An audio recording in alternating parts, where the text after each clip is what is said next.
Merci Jérémy Frérot de nous rejoindre sur tendanceouest.com aujourd'hui. Merci à vous. Comment ça va ? Ça va très bien. J'imagine que les nuits sont un petit peu courtes en ce moment. Vous êtes tout récent papa d'un nouveau bébé. Tout le monde va bien à la maison aussi ? Ouais, tout roule.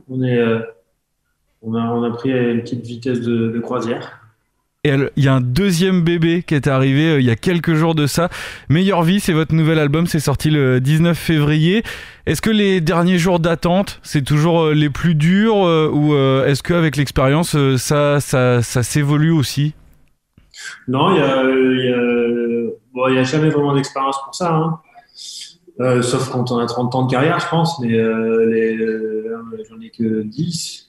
Ça fait déjà pas mal, mais il y a toujours l'excitation, il y a toujours l'envie de savoir, lâcher un peu le bébé. C'est assez fort de faire ça finalement, de proposer aux gens quelque chose d'artistique qu'on a fait nous-mêmes. C'est presque violent.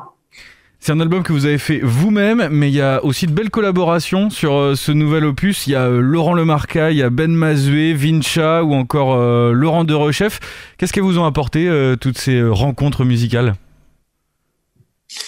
C'est des gars avec qui je travaille depuis mes débuts et c'est vraiment des gens dont je me séparerai jamais parce que mis à part le fait qu'on bosse super bien, c'est des gars avec qui je m'entends tellement bien, avec qui j'ai envie de partager plein de choses, avec qui la musique devient hyper facile et tout ce que je demande, tout ce que je raconte est vachement bien mis en lumière, mis en musique et donc je pourrais jamais m'en séparer. Il y a aussi les deux réalisateurs qui sont compositeurs sur cet album, Romain Joutard et Julien Grenier, qui ont fait un travail énorme.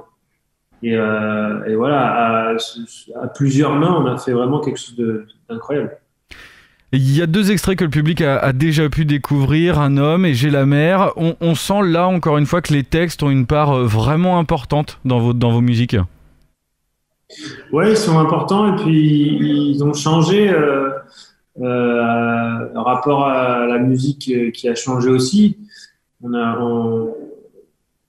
La musique est vachement plus musicale, je sais pas si on peut dire ça, mais elle joue beaucoup plus, elle chante beaucoup plus, elle est vachement solaire, elle est plus chaleureuse et du coup on a envie de mettre des mots assez simples pour en profiter, pour la comprendre et du coup j'ai eu envie de mettre des mots beaucoup plus simples pour m'exprimer, tout en gardant une sincérité et une envie de toucher les gens au plus profond. Même si les textes se veulent simples, comme vous le dites, il y a quand même toujours ce besoin d'introspection à chaque fois, de questions que vous vous posez. Ouais, c'est souvent comme ça, hein. Un artiste, n'importe quel artiste se pose des questions pour proposer quelque chose, pour essayer de faire réagir, pour se faire réagir lui aussi. Notre métier, nous, c'est de se poser des questions, quoi. C'est un peu ça, c'est de réfléchir un peu à la vie. On s'offre le temps de faire ça pour créer. C'est une raison de plus pour ne pas faire de duo ou est-ce que c'est juste un manque d'opportunité sur cet album-là de ne pas proposer de duo ? Ouais, c'est plutôt un manque d'opportunité, un manque de temps, un manque de rapport humain aussi, hein. En ce moment, on n'en a pas trop.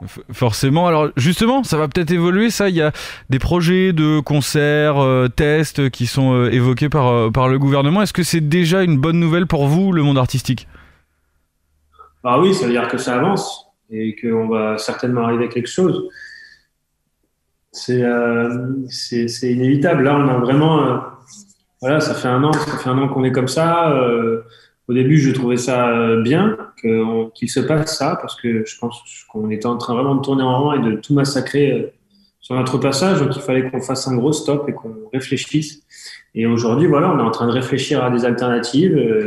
Vous l'avez dit, le gouvernement fait des tests. De nouveaux concerts, de nouvelles manières. Je pense que va tous falloir qu'on réfléchisse à comment on va vivre demain, quoi. Et ça, c'est plutôt bien. Alors après, voilà, ça fait un an, donc on commence un peu à en avoir marre quand même.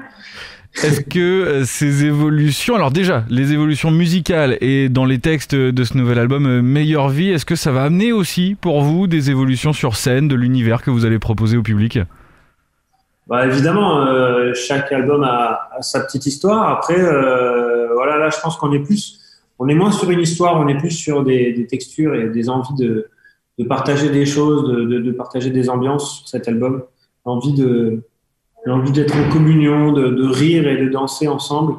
Ça va plus être ça, l'ambiance, je pense. Partager de la musique. Et on en a besoin. Ouais.